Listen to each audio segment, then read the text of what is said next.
Oh, with the booty bomb! You weren't ready for the booty bomb! I wasn't ready for the booty bomb. Hello, fellow heroes. I'm Action Smacchan, the 2-in-1 hero made up of a virus from the 70s and a guy who likes to watch things.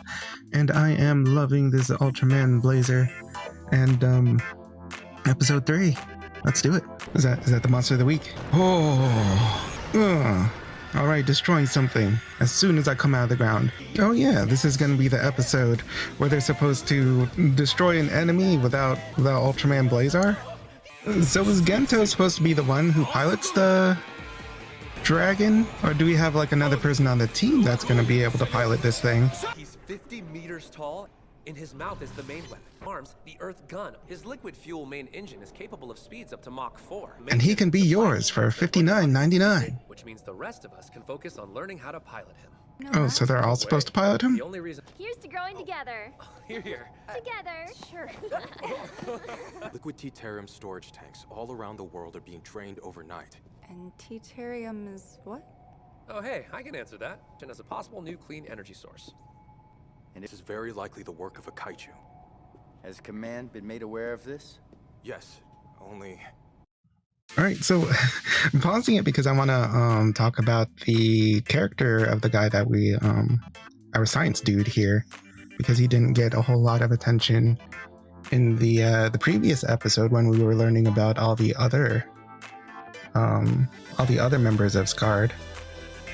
I think what they're doing here with him is pretty good, in that we're getting a very dense look at his character, what his personality is like, what his place on the team, and a little bit of backstory just before he entered into the team. You know, when he was explaining why he was scouted before everyone else. It's just because he has his background in weapons development.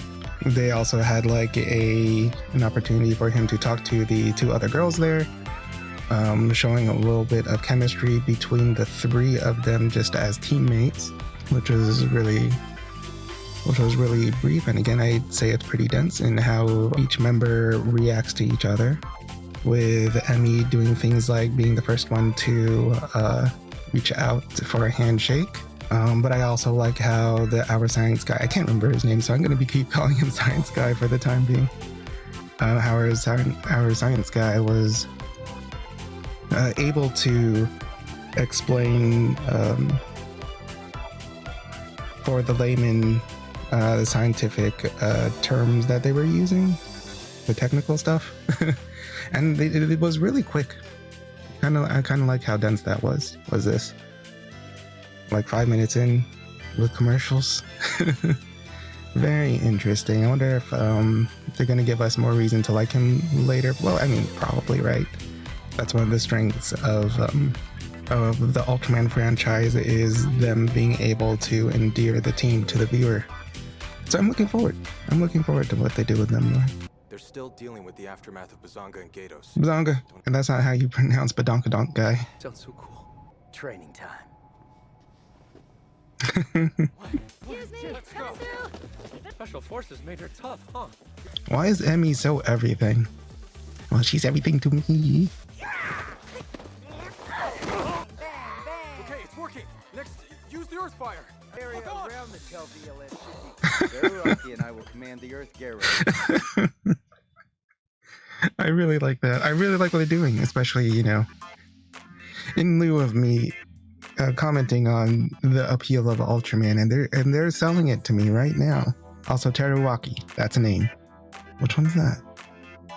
Well, anyway, yeah, there they are again, showing more of the qualities of the SCARD team, but it kind of reiterates a little bit on what they introduced in the previous episode, with like Henri being, well, they didn't really talk about it, but when she was introduced, she was practicing like in a dojo, which is really interesting because I guess they're tying that visual information into her character and her part on the team, where she is good at hand-to-hand combat. Again, reiterating on the idea that Emmy was on Intel, but She's also a really versatile, like, special forces member. But we do see her in the first episode, and she was doing more than just collecting information. She helped win the day.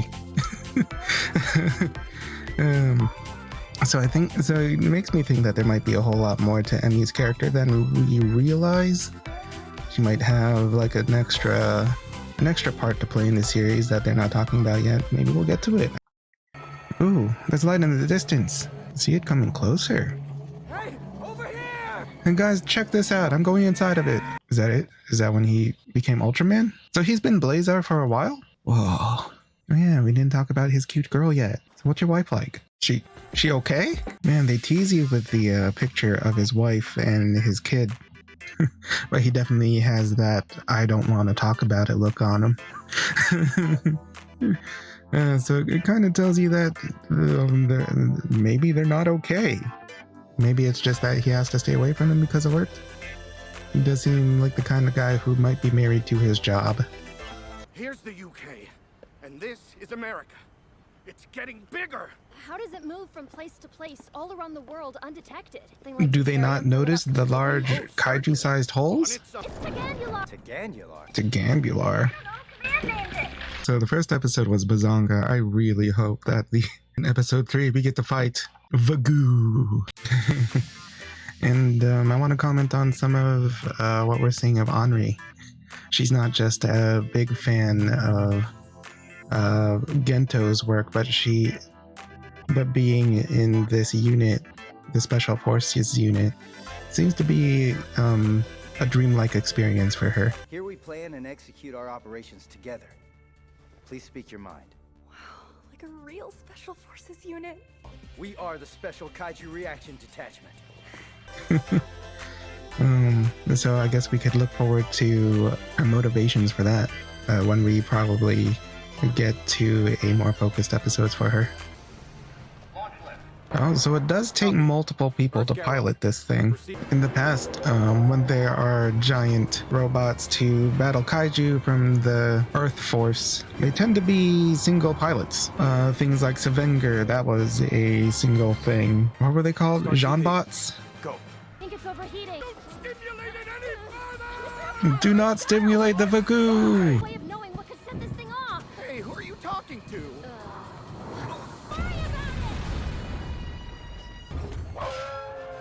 Give me a hug. CQC mode engaging. They're doing it. They're doing the CQC mode just like they planned. Oh, I'm loving the background music right now. They hit me with a slap it. Oh, you are not allowed to have that claw anymore. And she was really grossed out by this bug earlier, but now I think it's a little bit grosser with its things dangling out.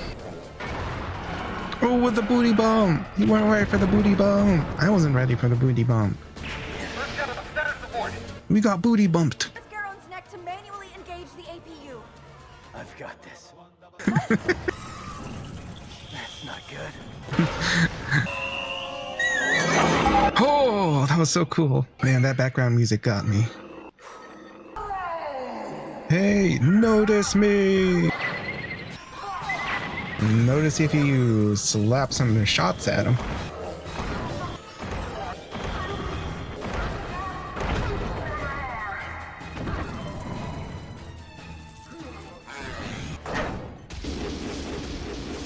Oh, sweet. Tail missiles.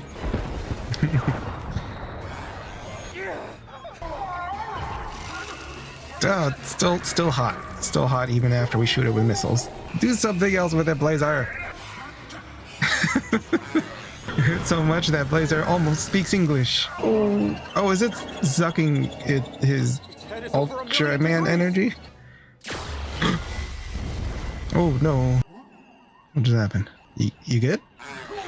Oh.